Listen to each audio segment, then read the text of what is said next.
So with the beta all wrapped up now, I think most people seem to agree that Battlefield 6 feels like it's finally back to where we want it to be, and while there's still plenty of changes and improvements to be made, the overwhelming reception seems to be really positive after we had hands-on for the last 2 weekends. While I'm now really confident that we can finally get a solid launch for a Battlefield game after a few turbulent launches in a row, I do still have some slight concerns about how they handle the live service and whether or not they can actually give this game the staying power that I think we can all see it deserves if it is done properly. Now, I was having a great discussion with my good friend Sage on the Trigger Talk podcast that we do every single week, talking about really all things gaming, but the large majority of it is shooters and specifically Battlefield, now that there is plenty of news to talk about. The links are down below if you guys want to go and check that out. And so I thought I'd actually just give you guys the snippet from that episode where we expressed some of those concerns about the post-launch content period for Battlefield 6 and why it's really one of my final concerns about the game now that the beta has come and gone. If it launches in this state, I think we're chill. This might be already the beta build anyway, the best Battlefield launch. If it launched like that, I would confidently say I think that's the best launch of a Battlefield game, probably around on par with Battlefield 1. We just have to hope it actually is in that state, and this isn't like they've done a little cheeky, it's like a really good build and the actual game sucks. We'll have to wait and see, but if it launches like this, I'm very confident about it. Yeah, and I think what you bring up is a great point, because it's one of the things that I think a lot of people forget about is like 2042 had a very impactful launch. I won't say it's a great launch, but it was impactful. And they really failed on the continued support, reaction times, and the map release schedule. That was kind of what killed them the most in terms of that momentum. And in previous examples, DICE has just really failed to launch a game, but they've also failed a couple times to support a game. Now, they make up on the long scale side of things. Like 2042 is a much better game now than it was when it launched. Battlefront 2 is an entirely different game now than when it launched. And consistently we see this kind of like process of like, and they say it in the investors meetings, and they do all these things of like, we can do it, we can fix it, like we can put out a subpar product and then make it better. It's like, yes, but what if you could put out a good product and then make that even better? And it hopefully is going to be Battlefield 6. We won't know until we have it launched, we get to play it, and we see what their release schedule is. But everything that we've seen so far is better than what we've seen in the same time period of 2042. So hopefully the changes that they've made internally and how they make the game and moving away or moving past the struggles from a development perspective that 2042 had, where 16 to 18 months of that development cycle were taken up by trying to fix the engine. It seems like they have a better grasp on that now. They're speaking how they couldn't make this game if it was on a generic engine. And hopefully we get them to have a great launch, because they haven't had a great launch in a decade. It's been 10 years since they've had a good launch of a game. And hopefully we get a great launch, and then we also get great support. That's my hope for it. Yeah, that is for me my only proper like reservation, because even what I just said about the is the beta build just really good and the proper build isn't. I don't think that's the case. I think generally speaking with any game, what you get in the beta is generally what you get at launch, other than it's obviously slight. It might be like 5 to 10% better. So I'm not actually concerned about the launch of the game now that we've played it.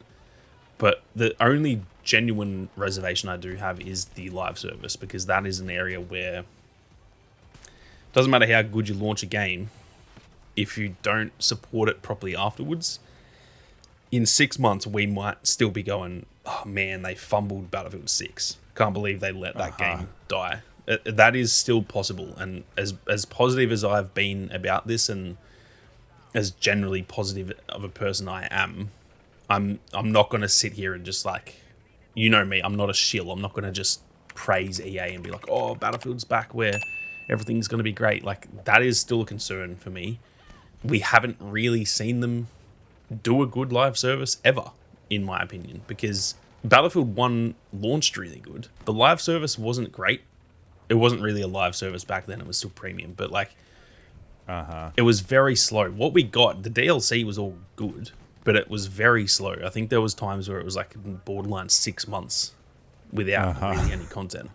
And to me, that will kill this game. If they do that again, like they did with 2042, I don't care if this game launches a genuine 10 out of 10 and is the best shooter that has ever been made. Like, if you make me wait 6 months for the next map, I'm going to be so annoyed. I'm going to be so frustrated.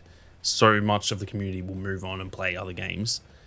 Look at Halo Infinite. It launched incredibly well, but had zero content for an entire year, it felt like. Yeah. And like, they had Battle Pass and they had like the competitive thing, but you need real content in this modern day and age with first-person shooters. You need to keep up and make people want to play you from a gameplay perspective, but also want to keep coming back to experience new things versus just going back for the new season of Fortnite that is going to bring incredible new experiences, whether that be game modes, skins, or map changes. Like, that's what your competition is now. And we've seen games like Battlefield 2042 launched and it wasn't that great, and then also didn't have great support.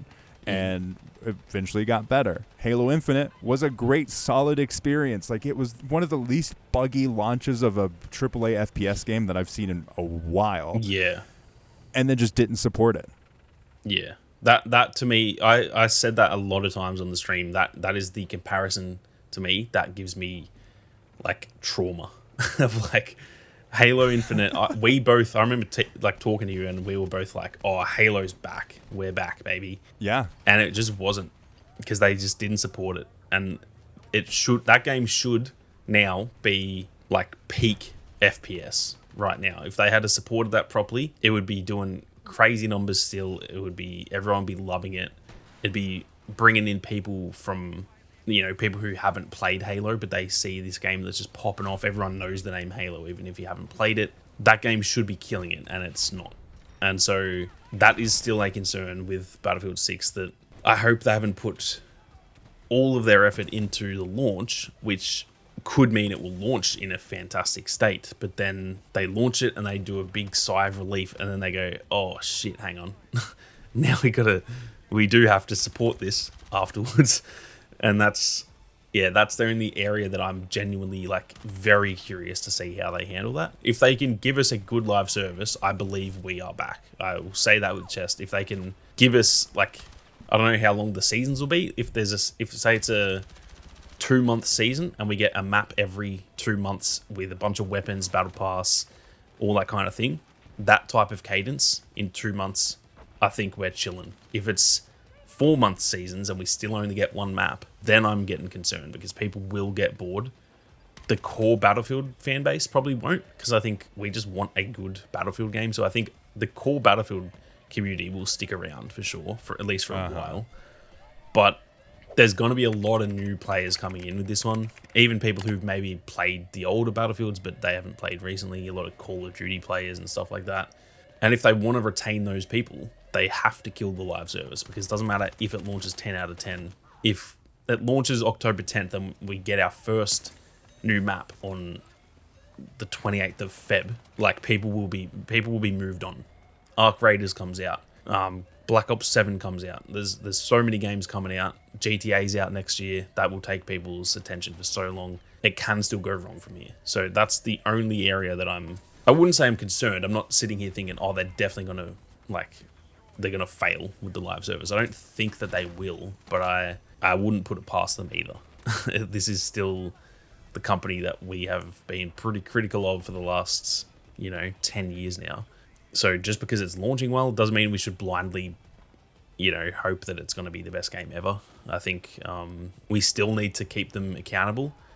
We still need to pester them about, give us more maps, give us more weapons, give us all this stuff. Not in an aggressive way where you're, like, hassling them and being genuinely rude about it, but, like, yeah, we still, as a community, we don't need to just let this launch and just say, "Oh, thanks, DICE, you've killed it. thank you for that, and then we just don't talk to them again and we just go and play our game. We need to keep on their case, because if we let them relax from here, then it can still flop.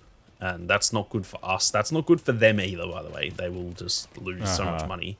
And that's the area that I hope they've clearly invested so much money into this. I hope that they understand that they must continue investing. You don't release it. It's not a single player game. You don't release it and just sweet, it's out.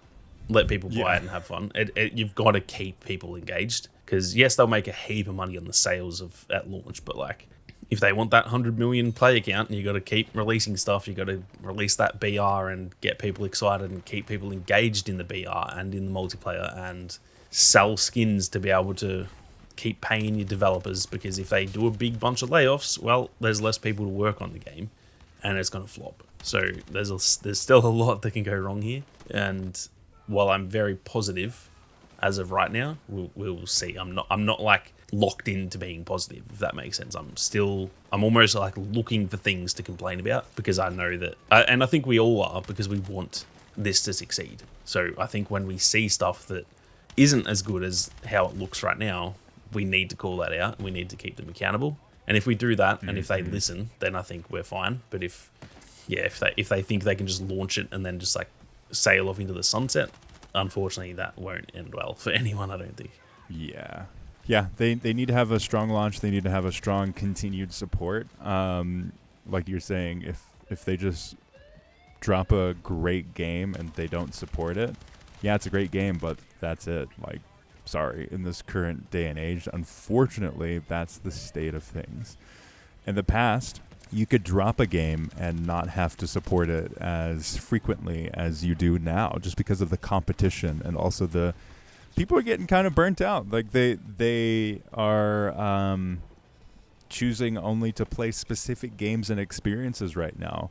It's very tight on budgets right now. And if you're only going to choose one game, you want to choose a game that will support you continuously. And if it's not giving youth experiences back for your money continuously, then people are going to be less likely to invest in it. So hopefully they get this one right.